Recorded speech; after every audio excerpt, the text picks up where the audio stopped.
মাছ যেমন পানি ছাড়া বাঁচে না, বয়ফ্রেন্ড যেমন গার্লফ্রেন্ডকে ছাড়া বাঁচে না, আজকালকের সাধারণ মানুষ তারা মোবাইল ফোন আর ইন্টারনেট ছাড়া তারা চলতেই পারে না।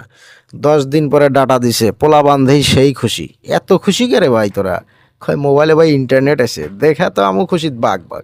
বললাম আসলে কি হাসা নাকি? মোবাইলের ডাটাটা অন করে যখন টিপ মারলাম দেখি খালি নোটিফিকেশন আছে, নোটিফিকেশন নোটিফিকেশন। তো পোলাপান মনে হয় দম আটকে মরে যাইতেছে, তাকারা মনে হয় জেলখানার চেয়েও থুলিও এত কষ্ট হইতো না, তাদের মোবাইলের ডাটাটা বন্ধ করে এত কষ্ট পাইছে। তবে শেষ পর্যন্ত মোবাইলের ডাটাটা অন হয়েছে 10 দিন পরে, এবং ওয়াইফাইও কিন্তু বন্ধ ছিল। বেশ 4-5 দিন পরে ওয়াইফাইটা খুলে দেওয়া হয়েছে, এবং কোটা সংস্কার আন্দোলনের কারণে শেষ পর্যন্ত আমরা জানতে পেরেছিলাম যে আমাদের ডাটা সার্ভারটা পুড়িয়ে দেওয়া হয়েছে। সেই কারণে মোবাইল এবং ওয়াইফাই ডাটাটা পুড়ে গেছে, সেটা ঠিক করতে প্রায় 10 দিনের মতো লেগে গেছে।